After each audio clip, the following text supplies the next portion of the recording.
అందరికీ నమస్కారం అండి. నా పేరు ప్రశాంత్. నేను దేవత కంపెనీలో సేల్స్ ఆఫీసర్గా పనిచేస్తున్నాను. ప్రస్తుతం మనం పెద్దకొడపాక విలేజ్లో ఉన్నాము. మొక్కజొన్నకు కత్తెరపూర్కు సంబంధించిన శాఖైన మందు వాడేయడం జరిగింది. రైతు మాటల్లో తెలుసుకుందాం ఎలా పనిచేసింది అనేది. నమస్తేనా? నమస్తే సార్. బాగున్నారా? బాగున్నా సార్. సార్ మీ పేరు చెప్పరా? నా పేరు నాగెల్లి సురేందర్. మాది పెద్దకొడపాక విలేజ్, శాంపేట మండలం. మాది వచ్చేసరికి నా సెల్ నంబర్ 9951720163. నేను 2 ఎకరాల మొక్కజొన్న వేసినాను. 1 ఎకరంన్నరకి వేరే మందు వాడినాను. ఒక 20 గుంటలకు స్నాక్ మందు సార్ తీసుకొచ్చి ఇచ్చినాడు, దానికి కొట్టినాను. కాకపోతే వేరే మందు కంటే స్నాక్ చాలా పని చేస్తుంది. కొట్టిన తెల్లారలేదు, మరి తెల్లారు వచ్చి చూసేసరికి పురుగు మొత్తం చనిపోయింది. స్నాక్ మాత్రం పర్ఫెక్ట్గా పనిచేస్తుంది.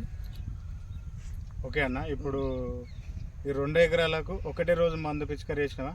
ఒకటే రోజు చేసిన. అంటే వేరే కంపెనీ మందులు అదెన్ని ఎంత వాడినావు? ఈ శాఖ ఎన్ని గుంటలకు వాడినావు? ఇది వేరే మందు ఎకరంన్నరకు వాడినాను. ఓకే. 20 గుంటలకు శాఖ వాడినాను. 20 గుంటలకు శాఖ వాడిన. వేరే మందులకు తేడా, శాఖ దేవత కంపెనీ శాఖ మందుకు తేడా ఏమన్నా చెప్పగలుగుతారా? చాలా తేడా ఉంది. ఎట్లా? చాలా తేడా ఉంది. ఈ శాఖ వాడిన దాంట్లో ఒక్క పురుగు కూడా లేదు. వేరే మందు వాడిన దాంట్లో అన్న, అయితే ఇప్పుడు మీరు శాఖ వాడిలు కదా, వేరే కంపెనీ వాడిలు కదా, దానికి దీనికి మీరు తేడా ఇంకేమన్నా గమనించాలన్నా? గమనించడాము. ఇది ఓన్లీ వేరే మందు అయితేనేమో మగిలో పడితేనే పురుగు చచ్చిపోతుంది. ఈ స్నాక్ మాత్రం కర్ర మీద పడితే మొత్తం స్ప్రెడ్ అవుతుంది, పురుగు మొత్తం చనిపోతుంది. కర్ర మీద ఎక్కడ పడ్డా కూడా పురుగు చనిపోతుంది.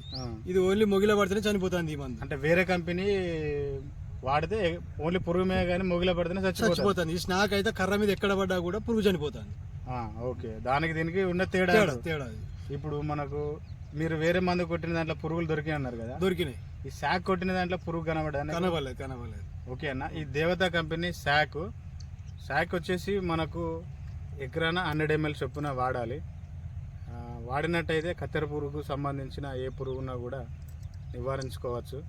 మనము పెద్దకొడపాకలో రైతు మాటల్లో వినడం జరిగింది. శాక్ చాలా బాగా పనిచేస్తుందని రైతు మాటల్లో చెప్పడం కూడా జరిగింది.